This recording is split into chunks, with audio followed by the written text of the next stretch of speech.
On a 1983 911 SC, we're starting to get everything out that needs to go out. We've got an approval from our customer. So a couple of things that I'm looking at first. I've pulled the warm-up regulator and fuel distributor off. These usually have a 6-week turnaround, so I want to get these going ASAP. First thing I found on my fuel distributor, one, it's been rebuilt before. You can tell by all the yellow paint and the bead blast finish. But immediately my center piston is frozen. The fuel, you can see the staining right there. Yes, I could get this freed up if I worked it, soaked it. Problem is, if it's frozen on the piston here, most likely I'm going to have that same amount of varnish inside my fuel distributor. So there's really not much point continuing on and getting that freed up and flushed out. Next thing, what I'm looking for on my warm-up regulator. Firstly, I can see one, it's had the pressure plug modified. This has been drilled and tapped. This is what a lot of people used to do to be able to adjust cold control pressure. And if they accidentally screwed up and drove it down too deep, you could screw a 5mm bolt in there with a nut and a washer and pull it back up. So that's an indication that this has been messed with. Next, I'm just going to have a quick look at our vacuum chambers and see how they're doing. When I pump them up, what I'm finding is each one has a slow vacuum leak down where I've got some leakage on the diaphragms.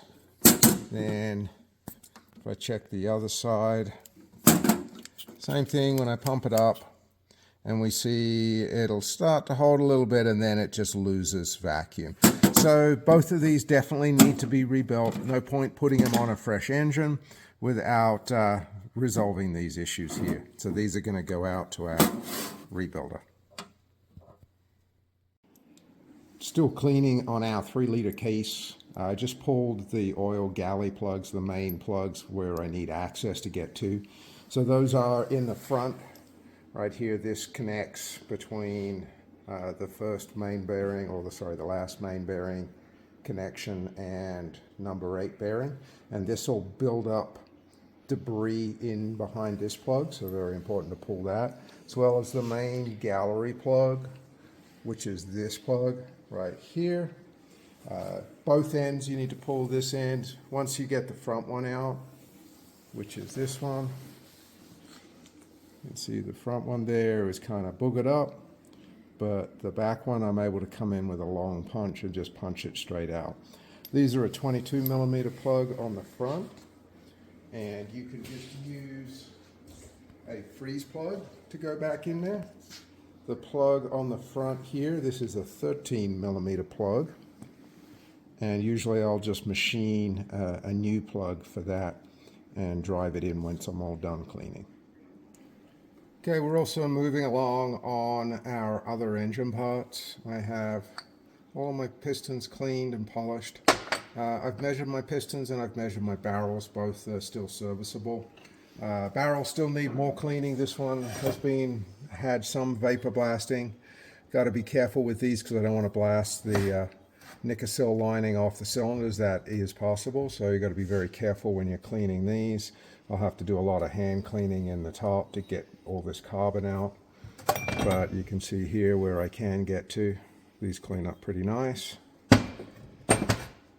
We've cleaned up, disassembled our oil pump, and we have inspected it. It is usable.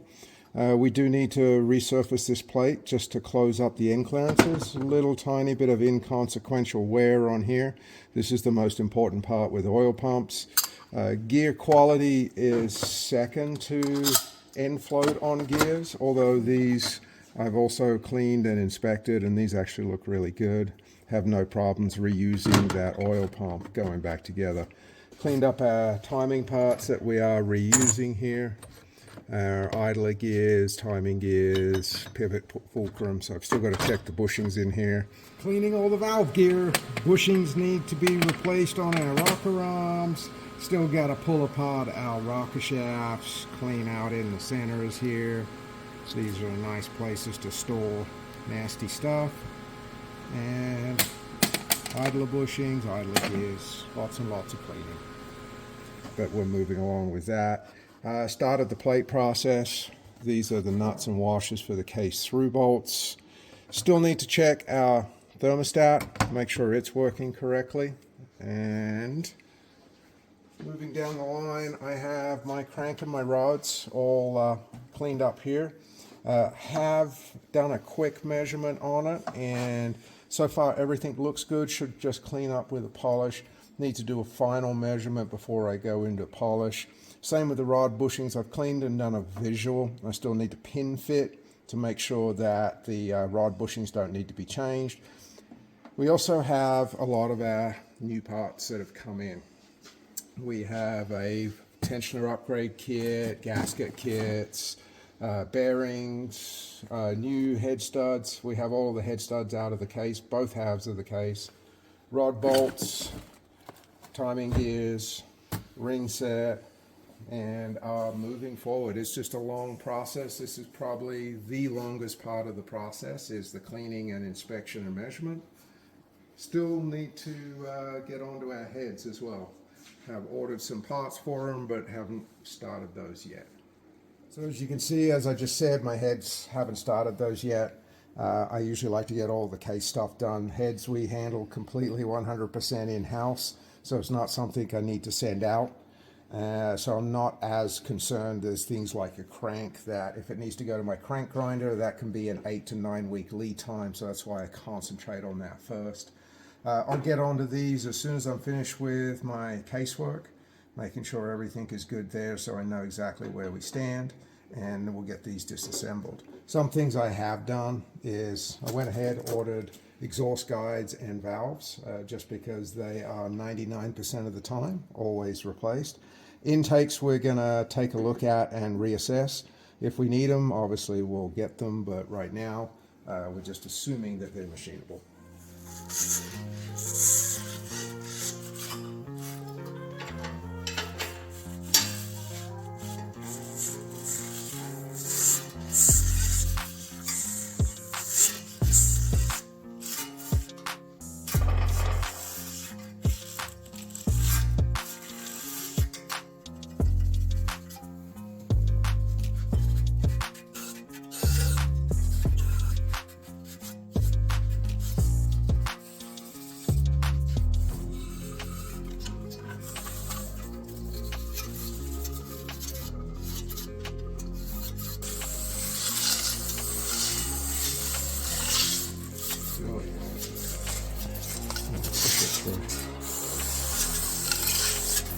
See all that stuff?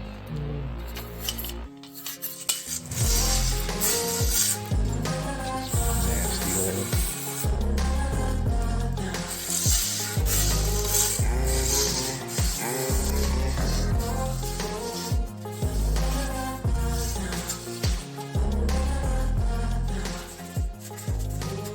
So we're almost done cleaning on this case. One of the last things I need to do is check my piston spray jets. These are all located on each side. You can see the spray jet is right here. The purpose of the spray jet is to cool the back of the pistons. Now these have a little spring valve and ball in them. They do not or should not flow fluid freely. There is a cracking pressure. It's around 35 to 40 psi. That's so when the engine is at idle, we're not losing oil pressure. This is basically a controlled oil leak within inside the engine. To clean these on this side of the case, the way the oil galleys work is it gets its oil pressure from our main gallery, which we've already scrubbed, and then through here, this is our oil pressure line to our main bearing. Now, if I put my little plastic spray in there, we'll see how I can bring that all the way in. That actually goes up to this main gallery right here. So oil will flow from our main gallery down through the case through bolt area, through the main bearing. Now, the drilling on the back side, down in here, which is very hard to see, is the hole that this drilling comes from. What we're going to do is we're going to take a piece of fuel line, and this is around a 12 millimeter OD, and we're just going to carefully push that in, so when we apply air pressure here, it doesn't just blow straight back into our main gallery. Now the oil squirter has a hole which is drilled back, straight back into the main bearing oil pressure supply. So to check it, I'm going to take some solvent first. And what I want to do is just put some solvent to fill up the back. Now with just solvent pressure, I shouldn't have anything coming out of my squirter. Okay, so I have solvent in that squirter line right here. I'm going to put my air nozzle right in here, and when I apply air pressure, we should see it squirt out of that oil spray jet. So once I've checked one and flushed it, normally I'll flush it 3 or 4 times just to get enough solvent through it, is I'm going to move on to the next one. And these are only on this web, and this web. Then on the other case, I'm going to do the same. The other case is a little easier because the oil feed line for the squirter is located right here. And it's very easy to take your air nozzle, put it straight on there and check them. Just going through the cam boxes, I just pulled the plugs.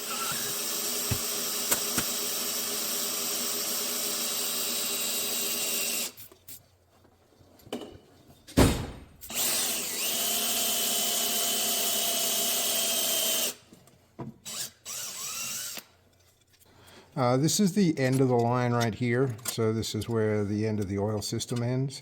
And yeah, I've added some metal chips, but there's also a lot of black gunge here. This is pretty common. This is where you'll find a lot of debris will be at the end of the cam boxes. Always important that you pull those and go through and clean them.